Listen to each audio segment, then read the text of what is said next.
My name is Lovish Goel and I am going to give my presentation on the task D1 of data science on the topic analyzing YouTube video data from news publishers. So in this task, I have collected the data of 4 news channels: Fox News, BBC News, CNN, and MSNBC, and extracted the data from 2022-2023 on the topic of coronavirus they have uploaded that time. So moving forward to D part, I have stored the data of videos in the videos variable using page.read_csv and check if there is any null value in it using videos.info. And if there is a null value in the particular column of the videos dataset, I can use .fillNA function to fill that missing value in it, like here I have done for the text column in the videos dataset. In the D1 2, I have prepared the data for the further analysis. So moving forward to E part, I have answered E.1.1 question, E.1.2 question, and E.2.7 question.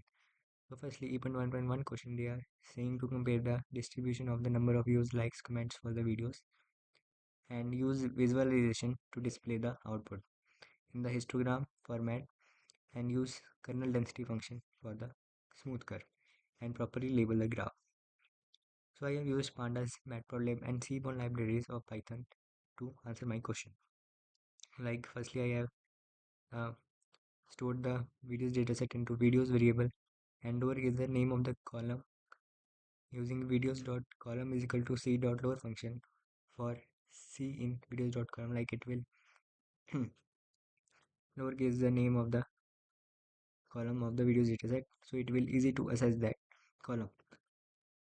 Like here I have accessed the view count column, like count column and comment count column and converted their data into numeric format and used only numeric value of these columns using pd.toNumeric and ignored the other values using array is equal to coerase.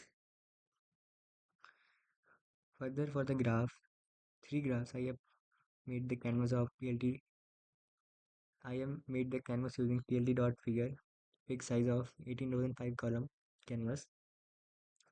I have separated the graph in first to third column, and for the first graph I have used seaborn library to plot histogram plot.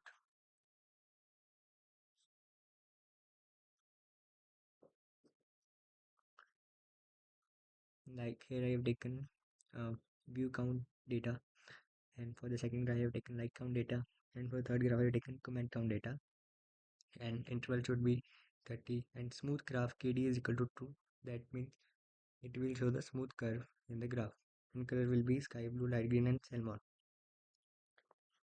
Furtherly, I have give the title using pld.title, labeled the graph using pld.xlabel and ylabel, which will display the output very clearly and give the clear image of the graphs using pld.show and pld.title_layout.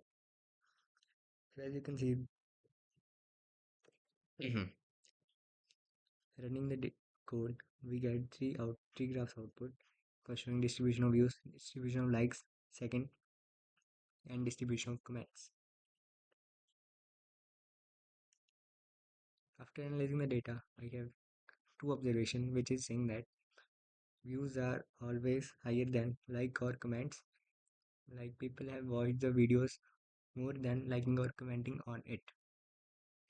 The graphs go up on the left and graph go down on the right, which is saying that most video get the really good attention and most didn't get the much attention.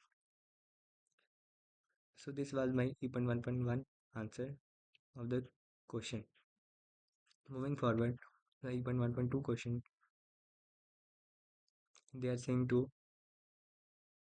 calculate the total number of views, the total number of likes and comments published by the different publishers and compare it using visualization.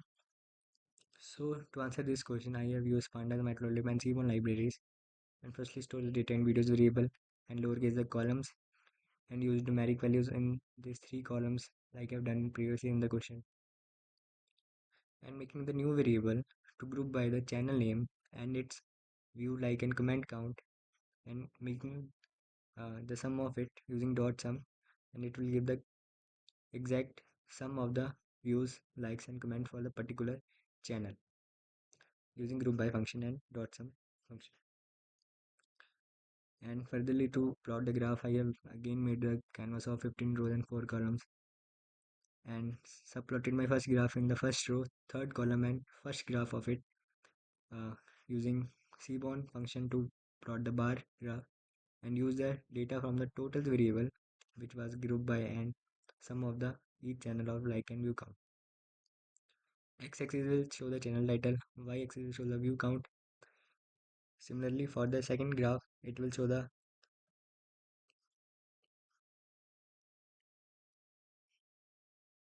X-axis for the channel title and Y-axis for the like count. And for the third graph, similarly, it will show the comments total number. Like you can see, pld.xtext shows that if the name of the labels are overlapping, it will rotate the names with 20 degree.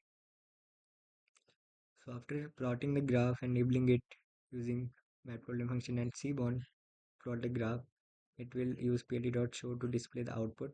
So running the graph, it is giving me 3 graphs, which is the total number of views each channel is getting. Like you can see that CNN is getting most number of views, likes, and comments. Second number, Fox News getting more number of likes and number of comments. The Fox News is in second number, and BBC News also getting comparable views with Fox News, but less than it.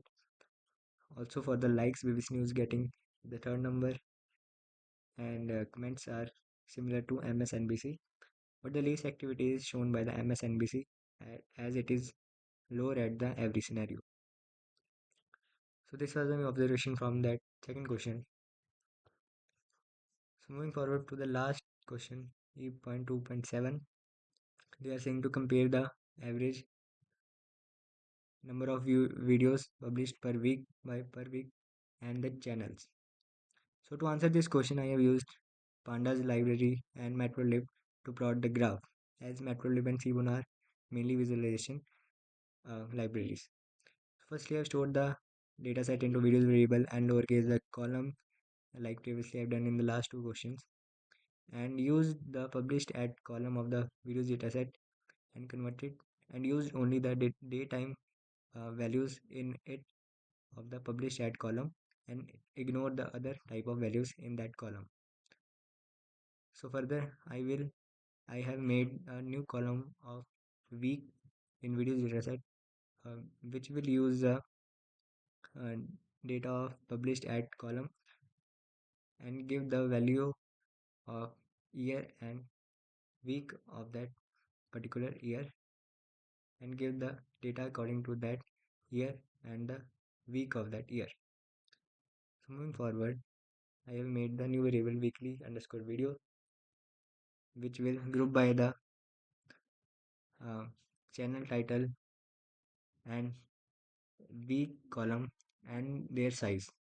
So it will group by the uh, particular channel, week, size with it, and make their index is equal to videos per week. Like it will index the columns uh, using videos underscore per underscore week, because we have to use it further in average videos variable. We have used weekly underscore videos variable data, like we have grouped by the channel title and videos per week. Like here we have done the indexing of videos underscore per underscore week. It will use the mean value of that particular indexes in the weeklies underscore videos data. So it will use each channel title and group by it with the mean value of the channel. So moving forward, I have used the plt.figure to make the canvas, and to plot the graph I have used plt.bar in matplotlib function. Like here I have taken x-axis channel title. It will show the channel title means Fox News, MSB, NC News, and it will take the videos underscore per underscore week at the y-axis for the clear analysis, and colors for the different channels will be different. So properly labeled, I use pld.title, pld.x label, pld.y label, and pld.grid to make the grid in the graph so that we can easily check how much videos they are uploading per week. And alpha is equal to 0.5 shows that visibility of that grid. So to show the graph, I have used pld.show and pld.tight underscore layout. So after running the code, you can see it has given me the average videos uploaded by the particular channel in particular week. Like you can see, Fox News had the highest number of average videos published per week, 3.3. Secondly, we have CNN, which have uploaded approximately 2.23 videos per week, and thirdly, we have MSNBC, which have uploaded approximately 1.7 videos per week, and lastly, we have BBC News, which have uploaded approximately 1.6 videos per week, very close to MSNBC News. So which shows that BBC News have the lowest average uploads, which is the least among all the channels, and Fox News was the highest average number of videos per week uploaded, meaning this was the highest active channel in these among four channels. This was my presentation on the data science data science D1 task. I hope you like it. Looking forward to practicing more and more. Thanks for watching.